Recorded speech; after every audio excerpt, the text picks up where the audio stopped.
Oh, hell, the Knights of the Gimmick table where we spit the truth at the infamous round table and your feelings get left at the door. I am Boogaloo and this is LowRyda and we are the Dead Presidents.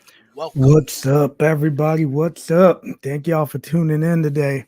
First things first, let's pay some bills. Shout out to Cicadas for our awesome intro music and Charles Redmond for that awesome intro video and Brag Ons for our countdown. Fuck you, man. Um, let's get these bills paid and Alright, we're going to start with Sleeves.com. If you or anybody in your family is an athlete, then Sleeves.com is for you. They have a wide variety of your sporting needs, such as armbands, knee pads, knee sleeves, joggers, compression shorts, compression pants, rash guards, arm sleeves, dick sleeves, even dirty boxers. Dixie. Like you can see right here with the elephant trunk on it. But if you want to get that New York City skyline on your dirty boxers and live the Boogie Night lifestyle, then sleeves.com is for you. Use our promo code MWAPOD for your 10% discount. All right, healthvape.com. Health Vape sells healthy vaping alternatives. All their products have no nicotine, no harmful or addictive chemicals, and they are vitamin infused. So make sure you pick up yourself some of their vape and pod products using our code MWAPOD for that 10% discount. Oh, yeah. Also, follow us on Twitter and Instagram at MWA World and subscribe to us on all the podcast platforms and YouTube, MWA Podcast Network. Yeah, man. Just watch them all. Fuck up that algorithm. Make us some money. That's right. If you ain't watching on Twitch, follow us on Twitch, twitch.tv/MWA World. Like it, subscribe to it, send us some bits, hook us up. Also, storefrontier.com/MWA World, where you can get your official Knights of the Gimmick Table Table t-shirt. I like that shirt a lot. Shirt is fucking fire. Everybody's gonna be getting one from me for Christmas in our family. So, oh yeah. So why not? Yeah, expect to be seeing that underneath the tree, guys. I might get one made into like a Christmas sweater, and we could all just wear it. Oh, that'll be fucking dope. Take Also, you can get your Killing the Business shirt. That's a shoot, kid. That's a shoot, kid. Shooting the shit uncensored. Piers Austin show. And then Get Funk with Alan Funk show.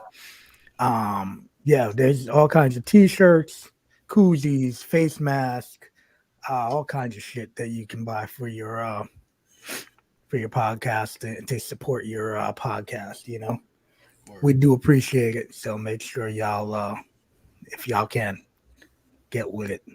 Get with it. Join the podcast. All right. Without further ado, guys, we have our guest, one half of one of the most controversial tag teams in New York City.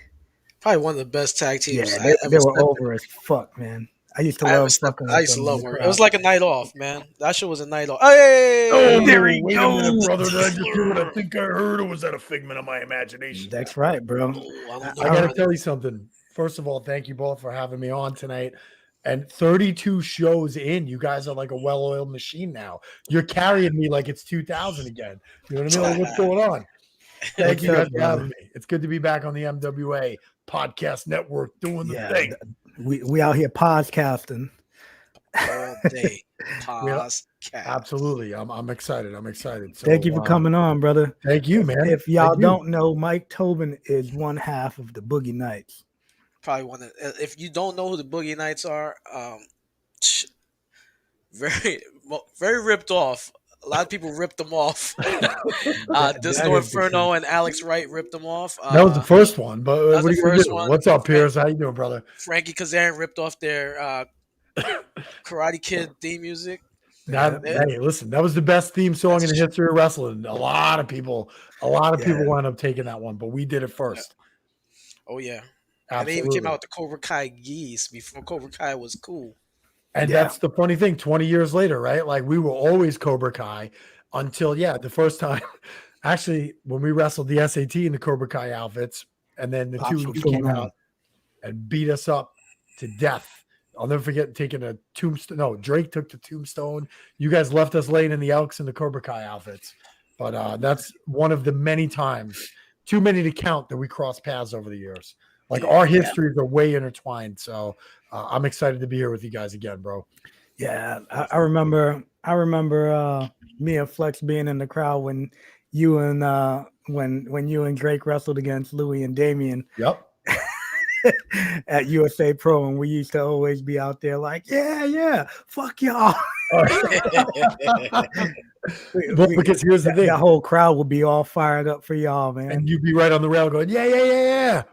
You know what I mean? As soon as you go to club, I think we figured it out a show or two in. And then a show or two later, you're out there beating us up too. So what can you say? Yeah. You know what clip I saw the other day? Well, I mean, when we came into USA Pro, now Boogaloo and Damian Dragon came in first, became USA Pro Tag Team Champions. And then the first prop of the night I have right behind me here. Yes, it is a WCW Tag Team replica belt. But this is the USA Pro. Boogaloo, you know the stickers on there. You know, that is the original USA Pro Tag Team title belt that the Natural Born Killers and the Boogie Knights we traded back and forth. I don't know. I lost count how many times that year, but I don't remember. Yeah, y'all definitely went back and forth a bunch of fucking times. We did. Got Bison in the building. What's up, Bison? What's up, Bison? How you doing, brother? But you know what? I mean, we built a great, rivalry there, right? Like between going to Queens, back to the Bronx, Lehman College, the Elks Lodge, Long Island. You guys opened the door, and I think Frank gave us all such a great opportunity because before you guys came in and us, if you weren't an ex-WWF guy that was 6'5" and 250, you weren't getting booked. Yeah. Right? So the thing with Frank, so Jack introduces me to Frank at an autograph signing in Mineola in that little shithole building we used to wrestle in. And he goes to me, "Hey, this is Boogaloo. He's a wrestler." Frank looks me up and down. He goes, "You're a wrestler? You're kind of small." I said, "You never hear of a cruiserweight?" And he's like, "Oh, okay." He goes, "I'm gonna give you a shot." So he called me. He's like, "Get your partner. I'm gonna give you a shot. We'll do the thing." So it was supposed to be me and Flex originally as the Natural Born Killers, and then Flex flaked out. He did his normal. He was busy standing in the crowd. He flaked out. Yeah, he flaked out, and then I went and got Damien, and me and Damien. What was it? He didn't get his license or something, right? He had the license because he got it when I got it. He just basically didn't do it because he didn't want, because Johnny only wanted people working for him. He didn't want to get heat. Yeah, so I asked Damien, and me and Damien had a rivalry from back in the day. So I know everything he does. He knew everything I did, and we just blended well. Well, when the four of us got together, that first match in Mineola, we went 25 minutes, bro. Yeah. Not knowing each other. Not knowing each other at all. And I think it was like a 20, 25-minute match. And from there, like, we were just, how many times did we trade the titles back and forth that year, right? And built a great rivalry there. And, that was our start. You know what I mean? That was like in USA Pro. I think it was the first show we worked each other, right? Yep. We tore it down. Yeah. And after that, he made us the main event the next show. I think we went to the Hollywood Atrium. Yeah, we main evented. We main evented a few times. And then we kind of changed the way he started booking, because then we opened the door. Our matches opened the door for Xavier and Loki and everybody else. The SAT came in. Everybody came in. It wasn't the SAT. Yep. I'm sorry. It wasn't the SAT. It was Maximum and Divine. Yeah, it was. That's Chris right. Divine and Joel Maximo. Yep. And we opened the door, and all those guys came in with us, and it was great because now we had. It wasn't like Duke the Pitbull Snyder no more. We had. And who was what was the dude, Mr. Puerto Rico, Lazy Nipple? Yeah. But you know what? But there was a change in 2000 from there was a lot of TV guys, right? And Frank always booked those shows. He really did give all of us an opportunity. And don't worry, when he saw Drake and I, he said, 250 is small for me, you guys. But he gave us all an opportunity. And that was, think about it. Like, within a couple months, the four of us are wrestling each other in the Elks Lodge, bro. This is when ECW was still running. Mm-hmm. And then we had the Wire that was too. Oh, that was the worst. That Yeah, you but talking about we the made ladder the best match, of right? it. A ladder match with the belts hanging a little too low, but that's okay. We made it work. You know? That was fucking quality. Whatever happened, we made it work. And that era, man, like I said this when I was on with Angel a couple months ago, and I meant it. Those guys from ECW that were still on TV at that time, and I know you guys all came out of Gleason's and everything, but guys like us that we came out of, we started with my boy Lalo. I don't know if you know Lalo the Don. He's still making music now, but the old UWL crew, we were doing public access since 1996. You know what I mean? We did our first show was at the West Side Y on Memorial Day, Drake versus me. And then I wrestled my boy Lalo. He gave us a start, to go from there a couple of years later to working with you guys in the Elks Lodge when ECW was still running. And all these guys from ECW took the time to teach all of us for the next couple of years. Right. I mean, I think we had the best classroom in the world being in the New York City indie scene in the early 2000s. You tell me. I don't think there would have been a better classroom out there. We definitely did, man. All of us. Nobody could fuck with the New York indie scene at that time. And then when you and Stryker came in, I'll never forget that day. We finally finished up with the Natural Born Killers, and all of a sudden Frankie goes, "All right, you guys are going to wrestle 3 matches, and the third one the first one is going to be this new team, LowRyda." I'm like, the kid that's been burying us from the front row all this time. Oh, it's Boogaloo's brother. Awesome. And Hydro and LowRyda, the Los Lunatics, the first version of the Los Lunatics. Version 1. Yeah. And then we were off to the races, man. Like where do we even start? How much fun that we had? I fucking remember you gave me the fucking gut wrench suplex in my wallet. I had my wallet in my pocket. Oh, you did? Was it on the chain? Yeah. Because I had my wallet in my pocket because I was nervous that they were gonna ask me for my fucking wrestling license. Oh, really? So I kept it in my pocket the whole time. You were still pretty young back then too, right? Yeah, you know what I mean? Fucking 18, 19. Watching that opening, right? Your opening brought back a lot of memories of a lot of beatings I took over the years. And so let me ask you this, bro. Who took, and I know you guys were talking about your inverted drop kick in the corner that you busted out all these years.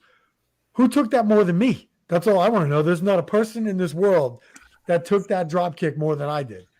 Probably All Money Is Legal. Maybe either Dom or Stryker, because I wrestled Stryker a million times solo. It's like a mix up between you guys, All Money Is Legal, and Stryker. And Stryker. Yeah, bro.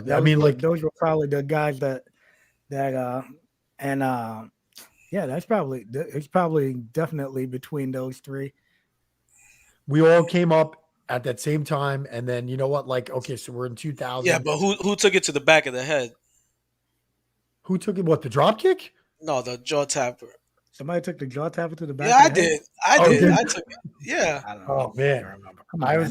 You always took care of me on that one. I said, "Oh," to the back of the head, and I took a Lex Luger bump. It was always right on his chin. Yeah. You made that look easy. That's why. I think about the first year. It's a beautiful move. Oh, it is a beautiful move, and you made it look easy. The first year, 2000, we go back and forth, and then everybody starts coming in.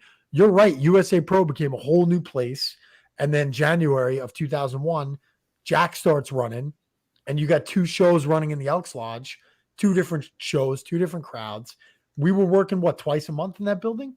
Yeah. What a great time, man. And then working there, Staten Island. And it was like Mineola was like one of the spots too. So it was Staten Island, Mineola, the Elks, and I want to say we did the Firehouse and the Hollywood Atrium every once in a while, but it was mostly Mineola, Staten Island, and the Elks. The Firehouse was once a year. And I remember because the first time was Drake and I versus the 2 of you. And that was the birth of nightlife right before that. Yeah. And the firemen went all out. They would always do a stretcher job. I'll never forget Ken Sweeney getting carted out that night and his son was all upset. You know what I mean? And getting taken out in the back of the stretcher. And then the next year was me, Drake, and Stryker after Kevin Sullivan and The Wall and all these guys beat the hell out of us. We got taken out in a stretcher. The firemen always went all out. Somebody was going out in a stretcher that night. Then the next year was the DRS, after we beat them up, they went out in the stretcher. Those were good times, man. Those firemen at the firehouse, and they always went all out for us. Yeah, Yeah, that was a cool venue, man. that was That a was nice, great. that was That a was dope fun. venue. It was like, That was where Louis busted me open. yep. Oh yeah. When you broke the handcuff, you know what I'm saying? That was great. Good times. I mean, I said this to Angel a couple months ago. I said that working with all those ECW guys, all of us had the opportunity to learn from the best. You know what I mean? And they were still running, and everybody was willing to work with us. Right? Didn't matter who it was. And it was an awesome time to come up. And Drake and I working with tag teams like you guys. You know what I'm saying? You and Damien, and then more tag teams just kept showing up. You know what I'm saying? The Solution, the SAT, Maximum and Divine before the SAT. Yeah. The list goes on and on and on. Christopher Street. You know what I mean? Boog, I was thinking the other day about the era of Honor Begins. I kind of wrote some thoughts about it, right? And I was thinking about that room in the Murphy Rec Center. And in that one room, and if anybody's watching this and knows that show, the room where Spanky does the promo that introduces him and Buffy and Mace are sitting there. In that one room, you had you, Homicide, Drake, me, Xavier, may rest in peace, Loki, who Hit else? Squad. Christopher Street, Hit Hit Squad. Squad, everybody, the Christopher whole New York Daniels. crew was in Christopher one room. Daniels and Was Christian he in there York. with us? Yeah. Bro. They're the I mean, only ones that weren't from New York that were in the room with us. Yeah, exactly. It's crazy that all of us, we stuck together through everything. You know what I mean? Those next couple of years, the New York indie scene was incredible, and the fact that we were getting to work the Elks Lodge twice a month. When Jack's shows started running too, and we turned heel, we had more fun than anybody, man. I think you guys were meant to be heels. I know, right? Yeah. So let me ask you, when you and Drake, when you were doing your public access stuff, Yep. were you and Drake already teaming at that time? No. So here's what happened. We when we started, it was three of us. It was me, Drake, and my bro Martino. Martino, who's an actor. You've seen him in tons of stuff. You got characters with the greatest names of all time. Oh, my bro, listen.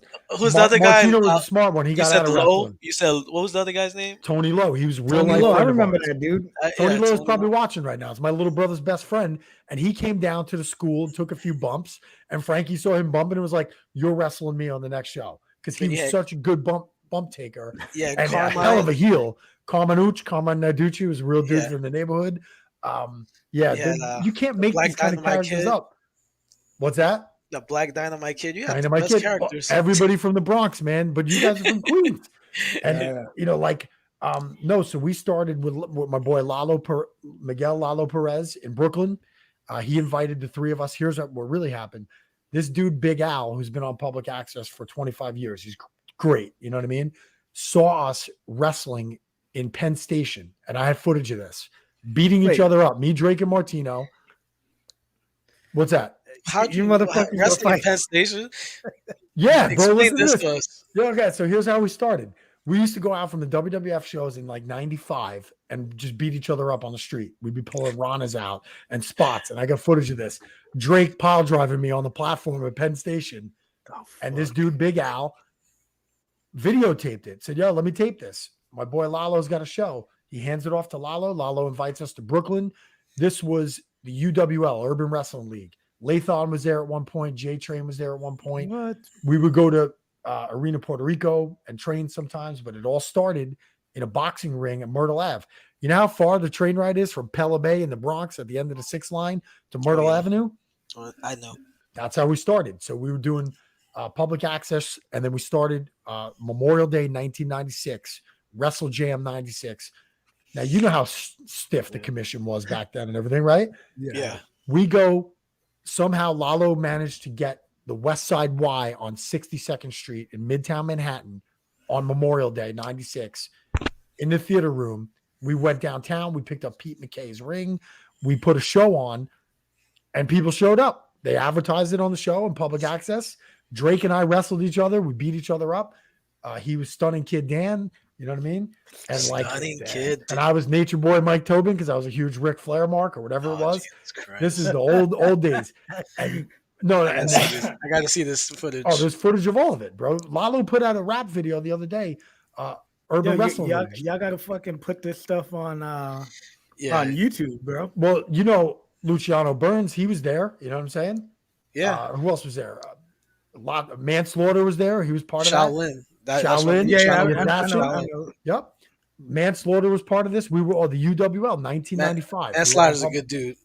great, the best. And Manslaughter made us the Nightlight shirts Great years later. artist. Great And artist. phenomenal guy Yeah, too. he We all started together. did And our then what gimmicks. happened was maybe like a year or two later in 97, Drake and I were like, yeah, let's start teaming up. And we did some outdoor shows somewhere in Brooklyn. We teamed up and that was it. Boogie Nights were off and running from there. And Boogie Nights was a play on the Boogie Down Bronx. My friend Frankie Mosca came up with that. Little did we know it would be ripped off like 2-3 years later, but that's what it was. It wasn't about the movie. It was about being from the Boogie Down Bronx. Danny Drake and Mike Tobin. And that was it. And then when we got to you guys together, we had been doing like outlaw shows in the South Bronx. You know what I'm saying? Like there were dudes that were running shows. We would go down to Hoe Avenue, you know, like Hunts Point, wherever anybody was running a show. Whole avenue at Hunts Point. Holy We shit. would go down, and that was it. There was like I wonder if all I just money picture ever picture you a there. young Cash and Chaos in the crowd. could have been, and then years later, I'm picking them up. You know what I mean? Like when we would go on the road, but no, man, that's where we started. So by the time we got the opportunity with Frank, we were like, these are real shows. You know what I'm saying? Let's get on here, do whatever we got to do, and that was it, man. That was, you know, Frankie gave us our start, you know, on real shows and getting going, and we, you know, here we are all these years later. We had a fun run, didn't we? Yeah, great Hell run, yeah, man. man. Fuck yeah. I mean, and nothing was better than being a heel in the Elks Lodge in 2001. I don't care what anybody says. Nah, not at all. Hey, I remember one day you were like, "Hey man, come train with us in the Bronx," and me and Chung come out there right to train, and like we go into this gym, and then we go all the way up these stairs to like the attic of this building. Yep. And there was like a ring in there. Yep. It was like the Jerome Boxing Club, like down on Yeah. Westchester Avenue. We would try to get ring time anywhere we could. You know what I mean? Yeah, so And we then I go up remember- there. Who was it? Ben Ligerstorm? What is Yes. it? Ben Lagerstrom had Telling- a school there. You Telling know? us his bullshit stories. Yo, he had a lot of media connections though, bro. I'll say No, this. but I'm he got saying one- his stories about him crossing the border with the Iron Sheik and Oh, I don't know about that. I'm like, oh, okay. All I know is he got me on Access Hollywood. That was another thing that happened back then. I don't know about Like- that, pal. There was like the dude from Access Hollywood shows up at that place. We were there, and Drake and I got a ton of TV time. I'm like, that was awesome. This was 20 years ago, you know. And this dude, these guys came from the Carolinas, and one of them was trying to do the people's elbow and kicked me right in the face, like completely botched it, kicked me right in the cheekbone. I'm like, I can't sell this. And then the reporter, Tony Potts, picks me up and goes, come here, and brings me right in the camera and says, oh, this isn't real, right? But yeah, that's 20, almost 22 years ago now. Like, where did all the time go? Yeah. We had our 15 minutes 100 times over. I can't complain, bro. Yeah. Nah, definitely. I can't complain about anything that I've done, you know, that I've gotten the privilege of doing, you know, while on these shows, you know. But we were all hungry back then, right? Yeah. We were all hungry. Everybody gave 100% Young and of the hungry. ring. We were, Now, you know, now like, I'm old and grumpy. and that's it. But we got good stories, and you could tell them here. So how did you meet Drake?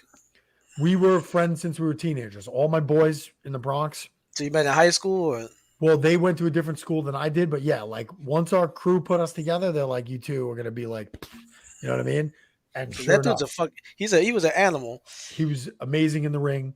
Yeah, he's an athlete, animal. an incredible athlete, fearless, you know, and the best heel I've ever seen in my life. You tell me if there was anybody better with a microphone in their hand. Oh no, he was than Danny dangerous. He was dangerous with the microphone. I remember Well, I mean, like, I mean, I think you guys were doing commentary with Joe Gertner, right? oh, please don't go there. Oh I no, know. I had to. We had to say No. it. So Don't he go goes. I'm just gonna say it. You just tell me if it was right or wrong. He goes. I'm not gonna say anything. No, just say if that's what he said.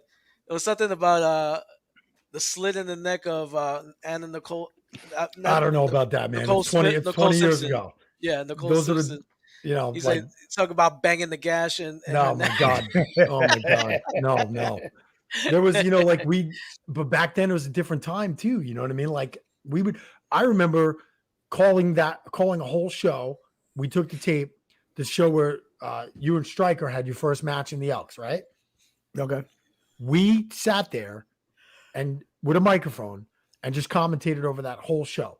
You know what I mean? One take, sat there, like you could just go. We could just sit there and commentate a whole show. We did like a run in at the beginning, got beat up, and we're out of the show. And we sat there and just called the whole thing. You know what I mean? Now y'all did that. Y'all did that live, right? Well, we did some of them live, but we did some of them in post. Yeah. Some of the we did maybe you called the first show. You know what I mean? Yeah. No, I did that right there. ICW show in a suit. In the white suit with Big Dick W, may rest in peace. Lucha mask. No, yeah. I mean, like by the time that we got to the last show at the Elks Lodge, right? In June, where Loki and Xavier had that ladder match, I think that we were the most hated tag team in New York at that point, right? I think everybody wanted to see Doring and Roadkill kill us. And then we tried to run away, and Danny and Steve were in one corner, and you guys were in another, I think, and Homicide was in another. And by the time that we got in the ring and got beat up, like those people wanted to see us dead by then. I mean, this was like right around the time ECW went out of business, and we were like in their ring with their brick wall behind us.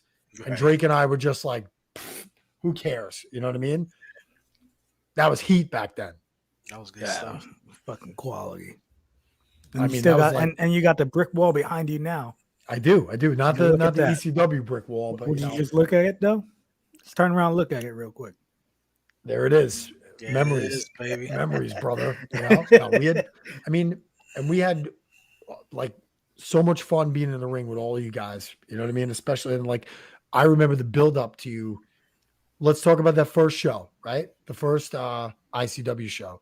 You and Damian, Drake and I, Danny and Steve, tables. You know what I mean? I think I got hit in the back of the head with a table or something like that. I think, like we just went all out there. And by the end of that match, oh shit, we're heels. You know what I mean? Like, and we built it up for another 6 months before anybody saw Danny and Steve and us get in the ring together. And by the time we got to Staten Island 6 months later, I'll never forget this moment. Everybody wanted to see Danny and Steve kill us, right? Everybody wanted to see the Hit Squad kill the Boogie Nights. We go out there in Staten Island, and you remember how the echo was in that building and everything? Yeah, it was a dome. Oh, it was great. And Drake climbs up to the top of the 18-wheeler fence and jumps off and goes through 2 tables and all this stuff. And then all of a sudden, the finish happens, and it's 1, 2, 3, and we win. And the whole place went dead silent. Like nobody in a million years would have ever expected us to win, right? We took a beating from one end of that building to the other, and we get a win. And that's what introduced You're the Best. Because when we came back to the Elks Lodge a few weeks later, that was the first time we busted out that song. And I said, Drake, I'm telling you, this song, people are going to dig it. You know what I mean? Sure enough, we beat Danny and Steve. We came out with the Hit Squad shirts on, and the rest is history, right? Right. So, when did Drake's when did he decide? What was his deciding factor of getting out of the business? Was it after when he got thrown into the wall? Yeah, I mean the injuries, man. Like he went, like. He was, like I said, he was fearless. He was the toughest guy you'd ever see in the ring. Right. The wall spot happened in early 2002, like April. You know what I mean? Yeah. And it was a horrible injury. And what's crazy is like people still post that. Like I don't want to, you know what I mean? Like I don't want to see my best friend get thrown into a wall like that. You know what I mean? It was a horrible head injury. A reminder that how dangerous this is. And he was out of the ring for 10 months after that. And he came back in January of 2003. What was the prognosis on? Well, I mean, what did they say? You went to the hospital with him. Yeah, of course. He was in the hospital that whole night. And, it was a really terrible head injury. You know what I mean? Like he was. Did he have a fracture? Was it a fracture or? You know what? I don't know if definitely it was a concussion. Oh, yeah. Terrible. You know what I mean? It was like a really bad head injury. And, like it was the worst thing I ever saw happen in the ring. You know what I mean? Like, it was just, he bounced off the wall, hit the floor. I'll never forget that night when like Key came out of the dressing room, was checking him. You know what I mean? Like, because I think people thought it was, I don't know if people thought it was an angle or whatever it was, but yeah, it was a very severe, terrible head injury. And he was out of the ring for 10 months, you know, but yet he was still Drake after that. Yeah. Like, when he came back to US, actually, when Stryker and I wrestled the two of you, you know what I mean? And he comes out in the wheelchair with a neck brace on. I can remember that. To No Easy Way Out by Robert Tepper from Rocky IV, and they still booed him. You know what I'm saying? Knowing that he got really hurt. Oh my God. And they still booed him. You know what I mean? He comes out and L Shoes wheels him out. You know what I mean? He was the best heel of all time. The best. Actually, Shoes reminded me of a story from the Elks Lodge that I got to tell in a little while. Please remind me. Okay. That was a good one. That was a Macho Man impression story. That's pretty good that I completely forgot about. But no, it was a terrible head injury. It was right when we had started with you, Ring of Honor, right? At the same time. And yeah, it was right after the first show, right? Like 2 shows in, we came back, we wrestled you and D again. And then that was early April and it was in Jersey All Pro.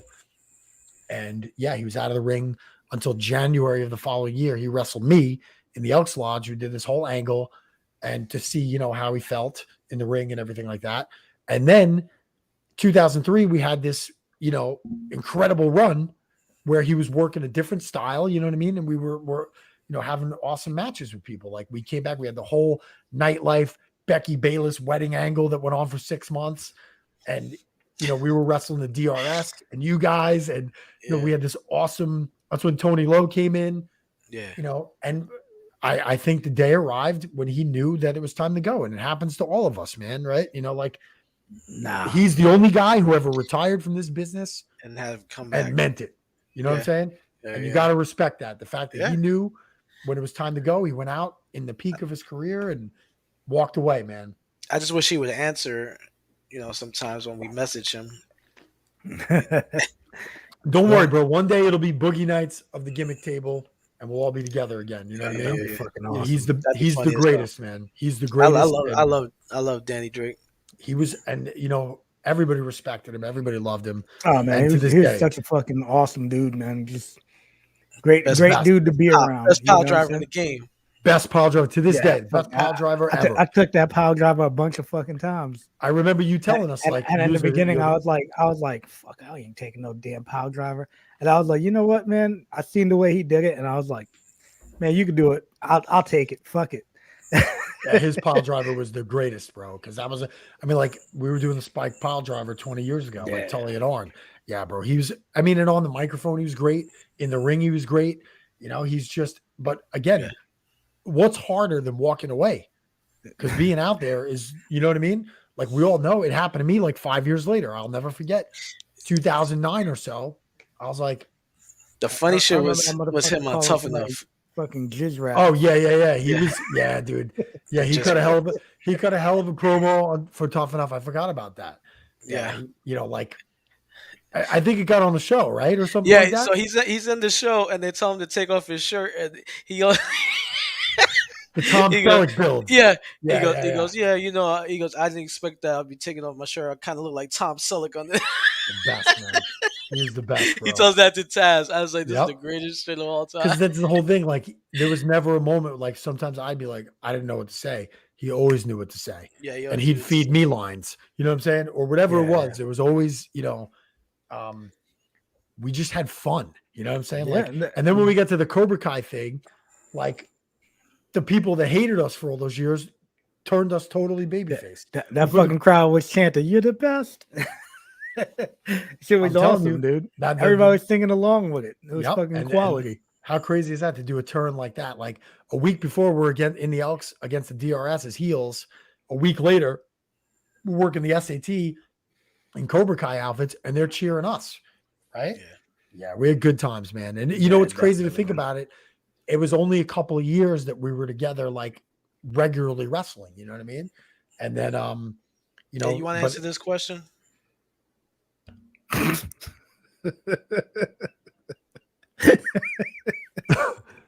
Absolutely, no problem, man. My phone number's on the back of my license plate. What the fuck is that? I don't know, man. Look, you guys got audience all over the world, right? Hey, You it was know? Yes, Jeff was a lunatic. He Yeah, became a man. lunatic in WXW when we hit Hazleton, Pennsylvania. Yeah, Oh, he man. was on Lunatics Volume 2. Me and Guap became Volume 2 of the Lunatics. Yep, and we had some good And times we with you did guys a too. nice little run. Yeah, we did. And then you know what? That leads me to this. I was going to say, you know, Drake knew when it was time, you know what I'm saying? And when it was time for him and walked away, man. Like his send off in the Elks Lodge, we were all there, was the best thing ever, right? He walked away on his own, you know what I mean? And, you know, after that, the two of you, I'll never forget. It was, you know, everybody was breaking my chops in the back. Oh, there goes his charisma. You know what I mean? You know, like, and you pulled me aside and Mike Cruel pulled me aside and we're like, hey, what are you going to do? You know what I mean? And I said, look, I'm going to become the best singles worker I can. And the two of you, and that was August of 2003, took me on the road. You know what I'm saying? And taught me to work on my own. You know what I mean? Because it was tough. It wasn't like, Yeah. you know, it wasn't going to be easy. Well, we try to get you like we tell you to come down to the doghouse, get some ring time at the doghouse. Hey. Well, remember when we I was slid just into gonna the say that shit. Right, you want to tell that story?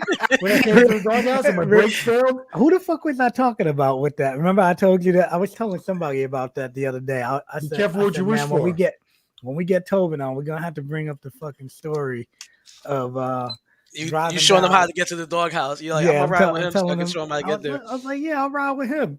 Bro, it was snowing like crazy, right? It was cold as fuck, snowing like crazy. You had that fucking jalopy. Yep. And I hit the brakes and the car kept going.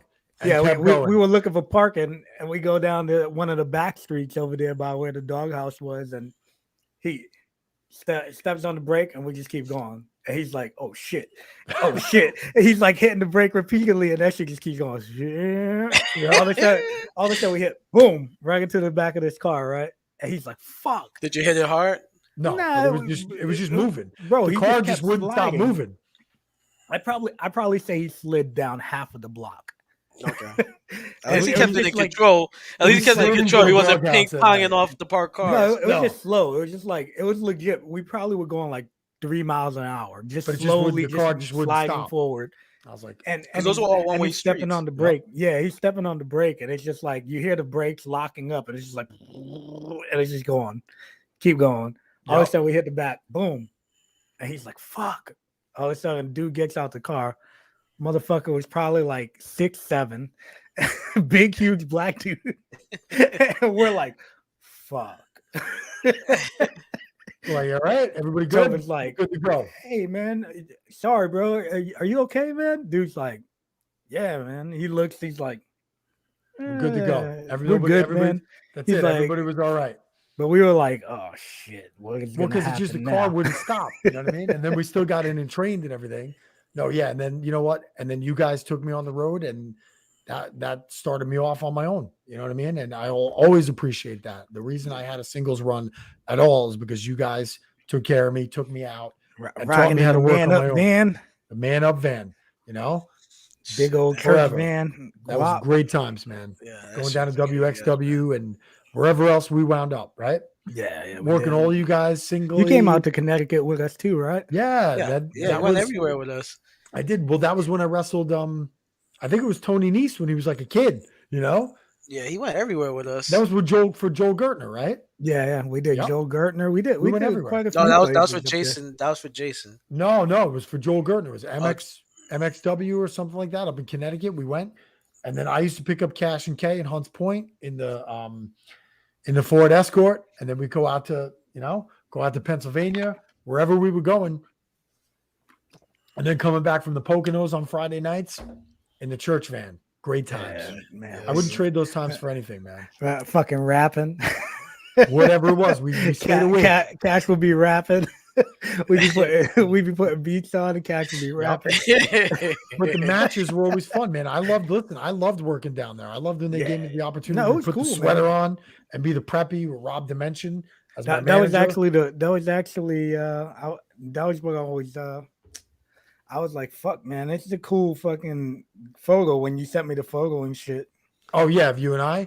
No, the photo of you with the sweater around your Oh thing. I was yeah, like, I'm dude. gonna use that as the fucking poster picture. Because You know? that preppy gimmick always worked. All you got to do is wrap it. Yeah. Tully used to do But it. You throw a you sweater around sent your me neck. some horrible photos, man, to try and get you your poster. I Well, I was like, don't what look the like that fuck, man? anymore. You know what I Who mean? gives a shit? It just Cheers. That's false advertising. You know what I I was mean? like, This ain't it's Tinder, like, homeboy. I've been yeah. You ain't catfishing nobody. no. This I've been motherfucker sent me a retired a long picture time though. of me about to whip him off the ropes. I was like, how can I use this in a fucking? I know. I just wanted you to see it. I just wanted to jog the memory. That's Nah, I all. have that photo, bro. No, I great have that times, photo. man. Yeah, we And then you know what? Like I definitely. said, you guys gave me the opportunity to work on my own and have a hell of a run. And like I was saying before about Drake, that day comes when you just know, it's time, right? You know what I'm saying? It happened to me years later. I was down here working shows a little bit.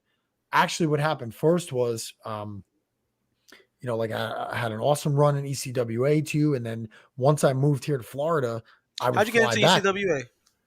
Great story. So that was actually, I'll tell a funny story because I know Swinger was on the network here the other night, right? Mhm. So 2001, Drake and I wrestle Simon and Swinger on the Mikey Whipwreck retirement show. I probably Which blew retirement? the first one. That was the first one. All right. I probably blew every spot you could possibly imagine. And I have to say thank you to Swinger and Simon for not beating me up or stretching us or anything. Drake had nothing to do with it. It was me. I blew every spot you could imagine. I'm in the ring thinking we have no business even being in the ring with these guys at this point. You know what I mean? And then, but they still put us over. They still took care of us. You know what I mean? Even though, like I said, I stunk up the ring that night and learned from everything. Two people got me there to Delaware. Raffaella, who's awesome, an old friend of mine, and Simon Diamond, Pat Kenny, man.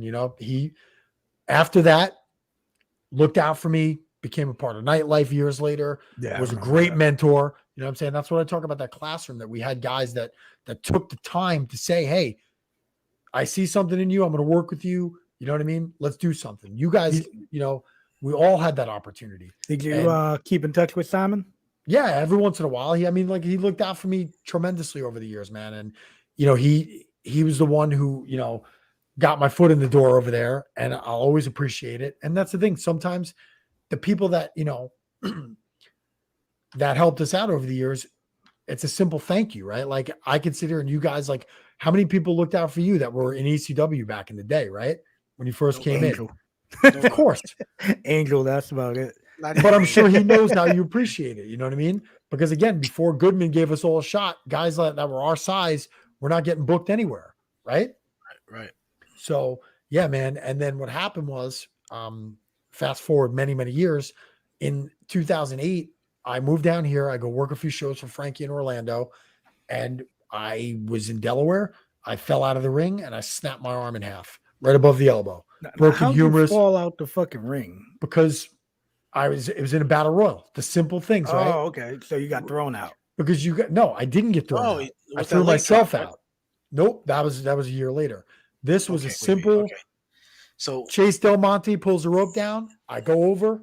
It's my job to get over the rope and protect myself on the way down, and I just missed it. You know what I'm saying? And when I landed, I knew as soon as I left my feet that I was in trouble. I snapped my arm right in half. Nobody was anywhere near me. It was all me, and like literally snapped it in half. Go to the hospital in my bow tie trunks. That was pretty funny. You know what I mean? And this dude, Sebastian Knight, still had his makeup on when he took me to the hospital. The x-ray tech shrieked when she saw the x-ray. She was like, oh. They give me a splint from my wrist to my shoulder and send me home. I flew home to Florida the next day. You know what I mean? That was a 6-month injury. I came back from that. I was back in the ring in 6 months. I didn't want it to end that way, but I was never the same after that. You know what I'm saying? When you are more worried about not getting hurt and having a good match, it's time to go. You know what I mean? That's my theory on it. If you're, like when that moment hits, and it doesn't matter who you are, eventually it's going to hit all of us.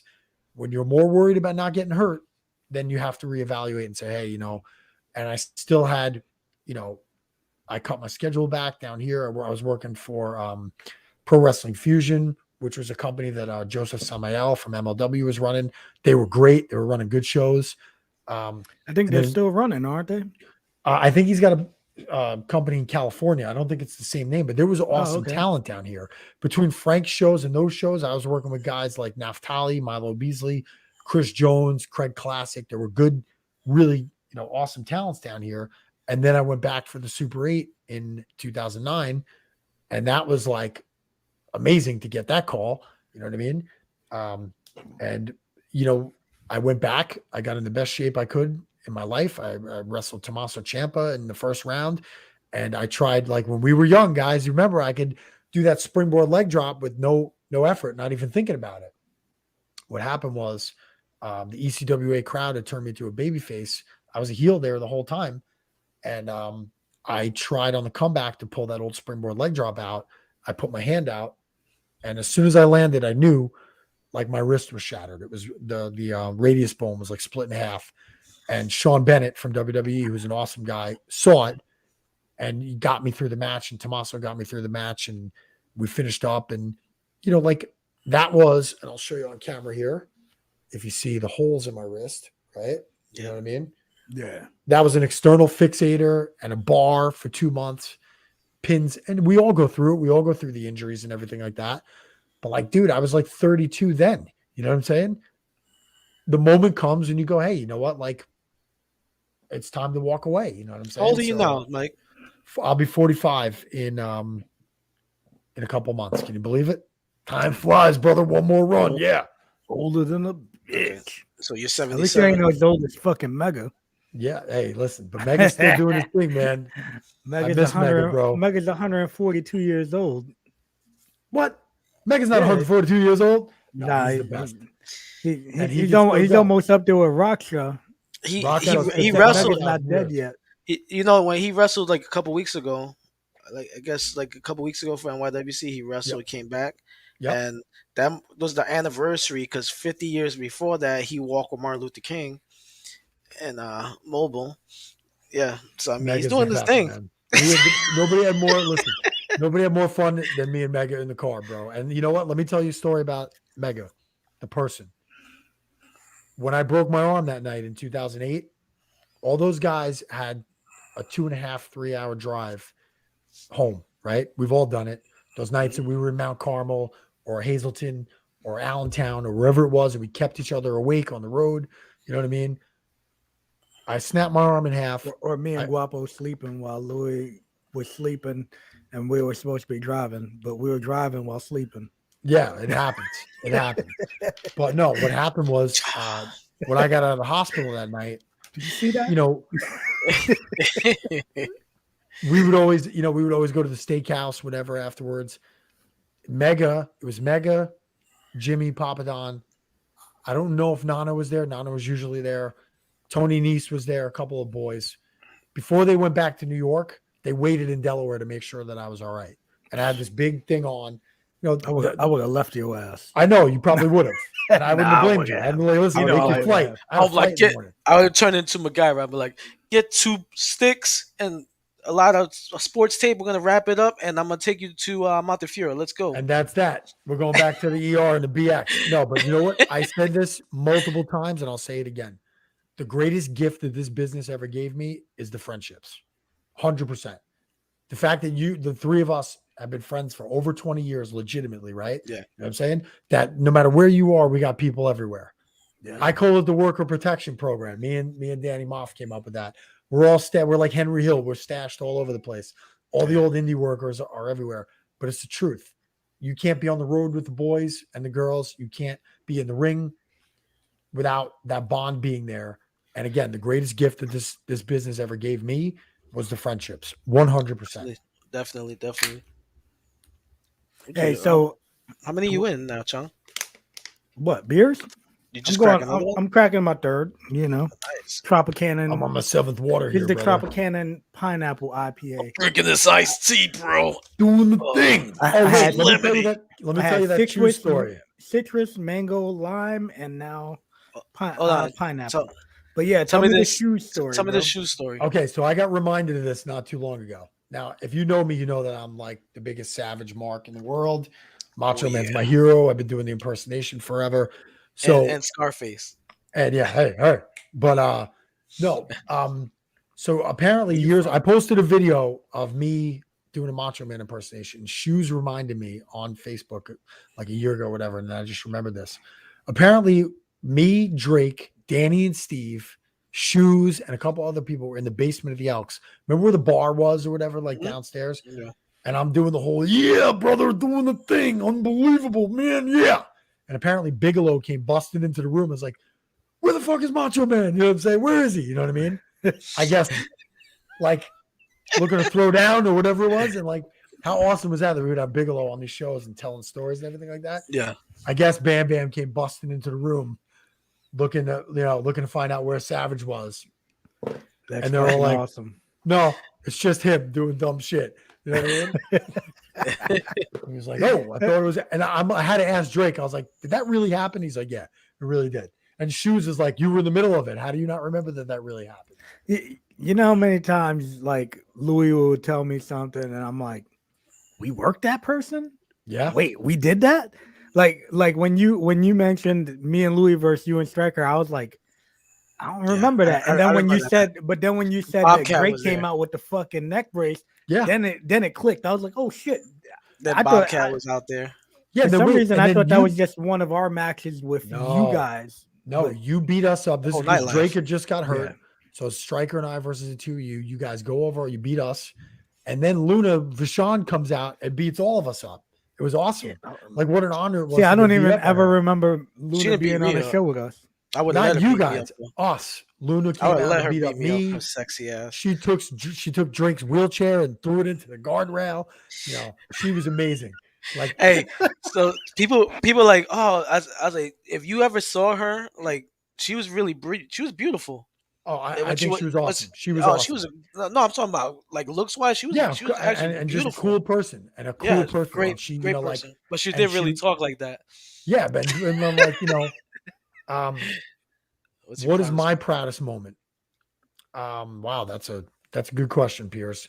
Today I met Um, Pierce Austin. That's my No, proudest I'll moment. say this again. My proudest moment is the fact that all these years later, I have the amount of friends that I have from this business that I love, that I wish I was still able to do it. I wish I was young enough, like in ring, I'd say my proudest moment, I don't know. I mean, was the match I had with Chris Candido. To me, he was my hero. He was one of the greatest of all time. If I had to pick one match, I'd say singles, it would be that one. And tag would probably be, I don't know. Everything Drake and I did was fun. You know what I'm saying? But, one of the best ones with Drake would be the one we had with Doring and Roadkill in the Elks, just because of the heat that was there. You know what I mean? I would say my favorite Boogie Nights match was against you and Homicide in the Elks Lodge. That was the match that got us booked for Ring of Honor. That was a good match. Chung was involved in that match. We set it up. Were you? You know what I'm saying? Yeah, we came out and pile drove him, and then you guys came out and we had, this crazy match in the Elks Lodge. But Yeah, I'd say the proudest moment is what was it? I was in a match beforehand, right? And you y'all were in a came out cruiserweight with yeah. like Abunai and a bunch of other people, and then you Abunai. go over, Abunai. you win, and we come out, beat you up, spike I pile do drive remember you, that. Yeah, and then Boogaloo and Homicide come out. Nah, with the you know chainsaw. my favorite match was me and Chung versus you guys, because that's when Chung busts out the moonsault. Yeah. the That was one and like only, I said, the one I and can't only pick a time favorite. on the show. Yep, I can't pick a favorite Boogie Nights match because they were all my favorites. We always had fun. You guys were entertaining as fuck, man. Like it was. Listen, obviously you did your thing on your own when you had to, but as a fan aspect, because obviously when I first met y'all, I was still a fan, Yeah. And as a fan aspect, the heat that you motherfuckers would get, and the, like y'all would take an ass whooping and still keep the fucking crowd going. You know what I'm saying? Cheering for y'all. Fucking didn't matter where y'all were at. Y'all always had at least half the crowd was there for y'all. Which was Well, fucking I always awesome. Thank you for saying that. I always felt like if anybody had a problem with us, they didn't have a problem with us afterwards after working with us, because we wanted to do whatever it took to make whoever we were in the ring with look their best, tell the story, and get as much heat as we could. Like Harry Slash once said, like your offense is your entrance. You know what I mean? Because we would, I mean, we had 3 moves if we were lucky, but we always had a good time out there. And you Yeah. could tell that we were having a good time out there. And, you know, like with like Boogaloo and Damien, man, that was the start. That was a jump off point. Like we went back and forth and did everything we could together. And, you know, like it was a good time. And like thinking about Ring of Honor's first show, we were there for a cup of coffee, 2 seconds, but at the same time, we were there, right? The 4 of us went out there and opened that place up that night. You know what I mean? We went out there with the disqualification win with the rubber chicken. I mean, it's the most ridiculous thing in the world. But like looking back 20 years later, I'm proud of that. I'm proud of the fact that we were a part of, you know, all these awesome moments. You're never gonna have a building like the Elks Lodge again, right? You know what I mean? Like we had, I mean, that atmosphere of people coming into Queens, they were coming from all 5 boroughs, they were coming from all over the East Coast. If you were in the Elks Lodge on a Friday or Saturday night for Frankie's show or Jack's show, you could come to Frankie's show at 9:00 and still get a 3-hour show with a 45-minute main event. You were going to have a good time. And it was awesome being a part of that with you guys. That's what I'm proud of. Yeah, definitely, man. I can't complain, man. Like for me, the shows that we did were you know, it was quality, man.